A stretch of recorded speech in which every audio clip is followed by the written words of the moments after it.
É provável que você tenha passado a sua vida escolar inteira sem conhecer o reino de Kush. Vem comigo para saber um pouquinho mais sobre esse reino africano. Ao longo do rio Nilo, no que agora é o norte do Sudão, vivia a antiga civilização de Kush, que, embora tenham sido conquistados por um vizinho muito poderoso, os reis e rainhas de Kush continuaram a desafiar dois dos impérios mais dominantes na história. Até que, entre 1500 e 1100 a.C., o Egito controlou Kush, impondo muitas práticas culturais e religiosas egípcias. A civilização de Kush tinha mais de 1000 anos naquela época. E Kerma era o nome da sua primeira capital. Ela tinha templos, palácios e casas notáveis, incluindo um templo com uma estrutura enorme de tijolos de barro que tinha uma capela ao fundo acessada por uma longa escadaria.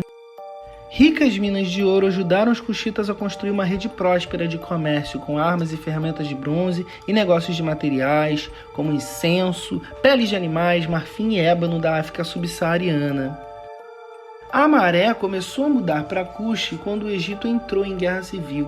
Em 750 a.C., o Egito foi dividido em reinos com alianças profundamente instáveis que ameaçavam seu território.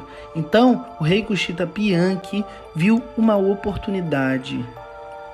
Ele liderou a sua armada, apoiada por cavaleiros e arqueiros, subindo o Nilo para a cidade de Quemenu.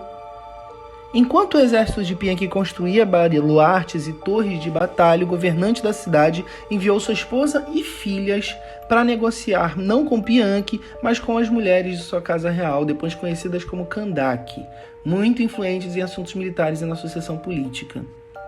Ao final de um longo cerco, Pianki entrou na cidade conquistada e asperamente criticou as condições de seus estábulos. A partir daí, Pianki e as forças cuxitas conquistaram Mênfis, a então capital do Egito. E Pianki insistiu que sua irmã, Amunirdes, como fosse sacerdotisa do grande templo do deus Amon, na cidade egípcia de Tebas, e deixou outros oficiais cuxitas lá antes de voltar a morar em Kush. Seus sucessores ampliaram o controle até o delta do Nilo, e esse foi um ponto alto para o Império Cuxita, pois o comércio prosperou e construíram-se templos magníficos, palácios e tumbas e pirâmides ao longo do Nilo. Mas a cada ano, o exército assírio se aproximava do Egito.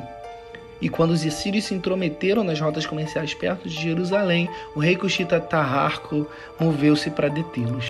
Os assírios o derrotaram com a ajuda de alguns príncipes egípcios rebeldes e o expulsaram do Egito no século 7 a.C. Os cuxitas continuaram a governar em sua terra natal por 1000 anos, que foram prósperos e inovadores. Eles mudaram a sua capital mais para o sul, para a cidade de Meroé, e construíram lá templos a um novo deus chamado Apedemaque. Construíram novas cidades ao sul do deserto do Saara, algumas das quais possuíam enormes reservatórios de água. E quando o Império Romano conquistou o Egito em 31 a.C., os exércitos cuxita novamente foram para o norte, liderados pela rainha Amaniredes. Ela os levou ao sucesso na batalha contra os romanos, capturou a cabeça de bronze da estátua do imperador romano Augustus e mandou enterrar ela de volta no templo Kush, onde todos que passavam para a entrada do templo pisavam sobre a sua cabeça. Depois de negociar uma paz com os romanos, Kush continuou a prosperar. Com o tempo, no entanto, grupos chamados Noba invadiram do oeste, e as rotas comerciais foram afetadas pelo reino em ascensão de Aksum. Por volta de 350 d.C., o rei Aksumita saqueou Meroé, dando um fim ao governo cuxita.